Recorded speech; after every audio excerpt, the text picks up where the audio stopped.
No, don't open it, please. Please. It was there, among those million-dollar homes in Rhodes Ranch, that police caught their break. On camera and on tape, a man that they had looked at for years. He was a prime focus of our section, and that's how he would beat charges all the time, would be to intimidate victims. So brazen and seemingly untouchable that police began using the word Teflon when describing him. But now, Ocean Fleming may have been too bold. The notorious pimp caught in the act, kidnapping and beating a 19-year-old girl. So now, armed with that 911 call and an army of reluctant and terrified witnesses, all that remained was to convince a jury. But in the courthouse, they would be introduced to an entirely new crime and an entirely new criminal. He just seemed like he was a guy who was on a mission to really disrupt the trial. Sergeant Don Hoyer saw it happen. There in the hallway, Antonio Woods, a friend of Ocean Fleming, took out his cell phone and snapped pictures of the jury. Taking photographs and videoing the jury as they were coming in and out on their breaks, and would follow them down to the end of the hall. It was, as Assistant District Attorney Noreen DeMonte tells us, a message to jurors. We know who you are. A message that is still heard today, 2 years after the trial, so clearly that no juror would go on camera with us. You were worried about the witnesses being intimidated or even threatened. Correct. Were you worried about the same for the jury? Honestly, that had never happened before in a case. It didn't occur to us until juror number 12 reported through a note to the bailiff. The judge can do all he can to make sure jurors only see and hear certain things in this courtroom.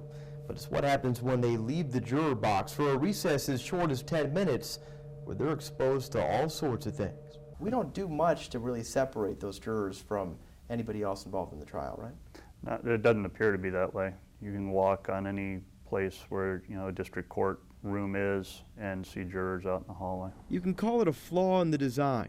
The Regional Justice Center has just one deliberation room for every number of courtrooms. So during breaks, there's just no place to put the jurors. There they are, free to walk around the hallways with suspects and victims alike. A potentially case-breaking concern, introduced and exploited by Antonio Woods. All the access he needed to scare a juror, cause a mistrial, and buy his friend more time to get rid of witnesses caught by a cop before it was too late.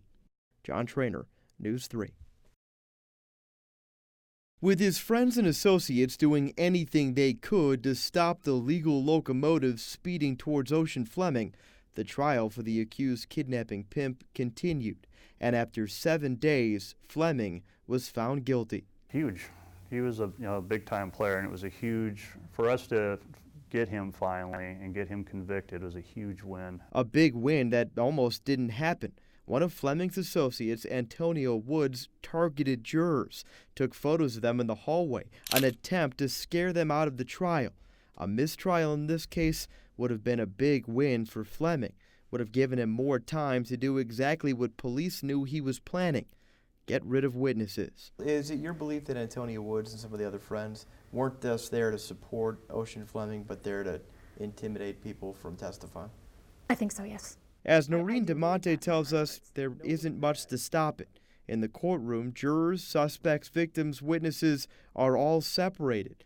But during every break, everyone just pours into the hallway. They share benches, overhear conversations, and have every opportunity in the world to say whatever they want. It's attorneys talking to witnesses and not realizing a juror sitting there. The family of somebody involved in the case, if it's criminal, whether they're the victim's family or the defendant's family. And jurors may overhear that. All of those things can be influential on a jury. As District Court Judge Doug Herndon points out, it's the building's design that is the problem. Most courthouses have jury deliberation rooms, a place for jurors to go during breaks away from any outside influence. But here in Clark County, this room is shared by several courts. There's no room for citizens tasked with being impartial, so they mingle with everybody else. Do you think that happens more often than the jurors let on? Being influenced in some fashion? Yeah. I would probably say, like most things in life, yes. And it's probably not intended to harm anybody or threaten them in any way.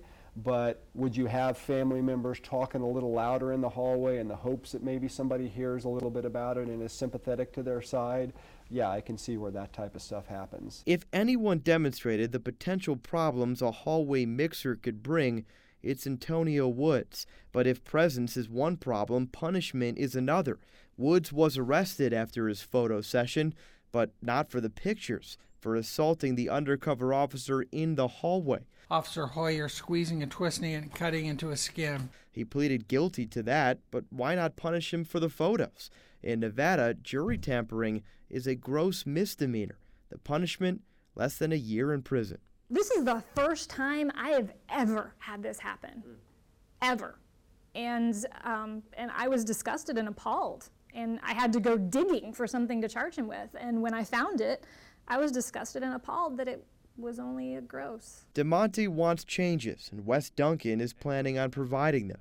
The freshman state lawmaker is writing legislation to toughen the rules, make jury intimidation a felony, with the possibility of 6 years behind bars. If you're feeling uncomfortable, if you're feeling intimidated, if someone's taking pictures of you or staring at you, or you're feeling like you have to take alternative routes home, that's certainly a situation that we want to try to avoid, and that's something I want to address at the legislature. Wesley Duncan's bill is scheduled to be introduced in the next session. Ocean Fleming, meanwhile, is appealing his original guilty verdict.